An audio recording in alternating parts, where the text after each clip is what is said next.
Magandang umaga po sa ating lahat. Tayo na dumating sa simbahan na ito para dumalo sa banal na misa sa Basilica Menor at Pambansang Dambana ni Jesus Nazareno. Kasama na rin po yung ating mga kababayan na nanonood, live stream, maaaring dito sa Pilipinas at maging sa labas ng ating bansa. Ang pagbati po sa inyong lahat. Hindi po maitatanggi minsan pumapasok tayo sa simbahan o nagmimisa po tayo na masama ang loob sa Diyos. Hindi natin maitatanggi minsan may sama tayo ng loob sa Diyos pero nagsisimba pa rin tayo. Minsan pumapasok tayo sa simbahan, sinisisi natin ang Diyos sa nangyari sa atin.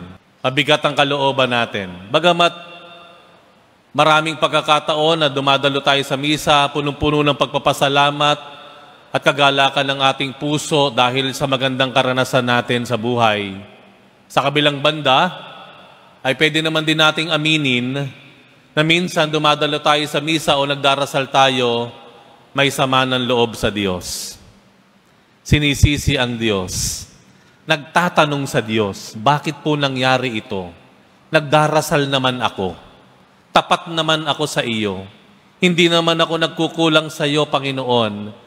Bakit mo hinayaang mangyari ito sa akin? Pag po tayong mag-alala, dahil kahit ano pa man ang ating nararamdaman sa pagpasok sa misa o pagdarasal, masama man ang loob natin sa Diyos o hindi, sinisisi man natin ang Diyos o hindi natin kayang baguhin ang Diyos. Walang epekto sa Diyos. Wala pong kakayahang kalapastanganan na pwedeng gawin ang tao para sirain ang Diyos. Ulitin ko po. Walang kalapastanganan ang pwedeng gawin ng tao na kayang sirain ang Diyos. Pero, ang lahat ng kakayahan ay nasa sa tao para lapastanganin ang kanyang sarili. Pero, ang lahat ng kakayahan ay nasa tao para lapastanganin o sirain ang kaniyang sarili. Walang bagay po tayo na pwedeng gawin para sirain ang Diyos o baguhin ang Diyos. Sa Ebanghelyo, matutunghayan po natin, muli isang pagkakataon na si Jesus ay tinuligsa ng mga Hudyo. Sa katunayan, hindi lamang tuligsa, siya ay pinagtangkaang patayin. Babatuhin siya. Hindi lang po isang beses nangyari ito sa Panginoon. Ilang beses po siya na tinuligsa, minasama, pinagtangkaang ihulog sa bangin, pinagtangkaang batuhin hanggang mamatay. Pero, nabago ba ang isip ng Panginoon? Nabago ba ang isip ng Panginoong Jesus? Hindi po. Patuloy pa rin siyang lumalapit sa mga tao, nangangaral pa rin po siya, nagpapatawad pa rin po siya, nagpapagaling pa rin po siya. Walang kakayahan ang tao na sirain ang Diyos. Wala. Kahit murahin mo ang Diyos, mula pagising mo mula ng umaga hanggang pagtulog mo, walang puknat, murahin mo ang Diyos, hindi mo kayang sirain ang Diyos. Hindi mo kayang baguhin ang Diyos. Hindi mo kayang alisin ang pagmamahal ng Diyos sa iyo. Hindi mo kayang alisin ang kanyang pagpapatawad sa iyo. Hindi natitinag ang Diyos sa lahat ng ating gagawin. Ang Diyos ay mananatiling Diyos. Ang Diyos ay mananatiling nagmamahal kahit ano pa ang pakikitungo natin sa Kanya. Ang mga magulang, nasan po yung mga magulang dito? Taas ang kamay. Kapag ba kayo binulyawan ng inyong mga anak, sila ba ay iyong dinidisown? Pinalalayas mo ba yan? Hindi. Kahit murahin ka ng anak mo, kahit lapastanganin ka ng anak mo, at the end of the day, anak mo pa rin yan. Tatanggapin mo pa rin yan, patatawarin mo pa rin yan, magtatrabaho ka pa rin para makaitaguyod ang mga anak mo. Hindi mababago ang pagmamahal mo sa anak mo. Ganon ang Diyos sa atin. Walang bagay tayong pwedeng gawin para sirain at baguhin ang Diyos. Sa kabilang banda, nasa sa kakayanan nating lahat ng mga tao para lapastanganin ang ating sarili, para sirain ang ating sarili. Ano ibig kong sabihin diyan?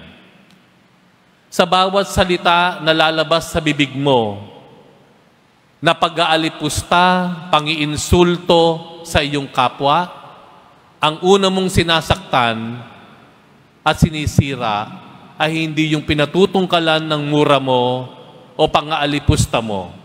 Ang una mong sinisira at nilalapastangan ay ang sarili mo. Sinabi ng Panginoong Hesus sa Ebanghelyo, walang nagmumula o lumalabas sa bibig ang nagpaparumi sa tao. Kung pumapasok sa bibig ang nagpaparumi sa tao, ang lumalabas sa bibig ng tao ang nagpaparumi sa kanya. Ang sumisira sa kanya. Nasa sa kakayanan nating lahat ng bawat isa sa atin na lapastanganin natin ang ating sarili. Sirain ang ating sarili. Ibaba ang dangal ng ating sarili. Nasa kakayanan po natin iyon. Sa pamamagitan nga ng nabanggit ko, pagmumura, pag-aalipusta, pangiinsulto sa ating kapwa. Tandaan po ninyo, ang una niyong sinisira ay hindi yung tao na pinatutungkalan nito, kung hindi ang ating sarili. Ang una mong sinisira ay yung dangal mo. Ibinababa mo ang sarili mo sa dignidad at dangal na ibinigay ng Diyos sa iyo. Sa bawat pagkakataon na tayo'y nagsisinungaling, sino ang inaalipusta mo? Hindi yung iba, kung hindi ang sarili mo. Sa bawat pagbibitaw natin ng ating mga kamao, ng ating kamay, sa pananakit po natin, sino sinisira mo? Yung iba ba na sinaktan mo? Ang una mong sinira ay ang sarili mo. At yan pa ang pwedeng maging dahilan para ikapahamak mo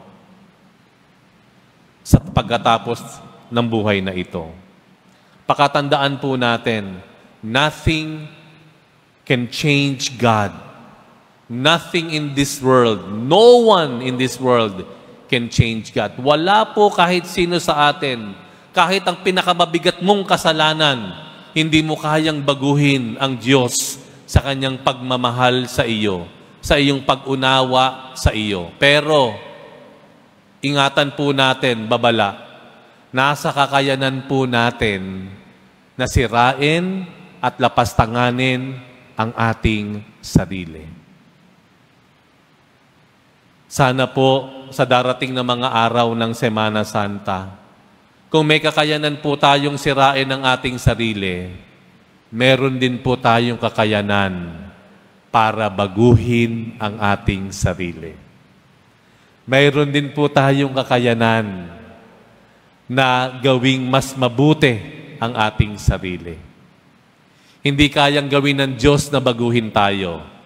Tayo ang may kakayahan na baguhin ang ating sarili sa pamamagitan ng biyaya ng Diyos.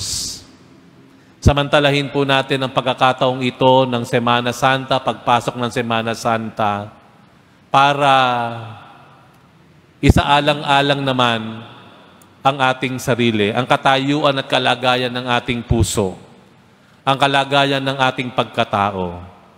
Oo, may kakayahan tayong sirain ang buhay natin, pero may kakayahan din po tayo na itaguyod, pagtibayin, paunlarin ng ating mga buhay. May kakayahan din po tayo na lalong lumapit sa Diyos, pagpakatibay sa ating pananampalataya. May kakayahan din po tayo na tumulong sa ating kapwa.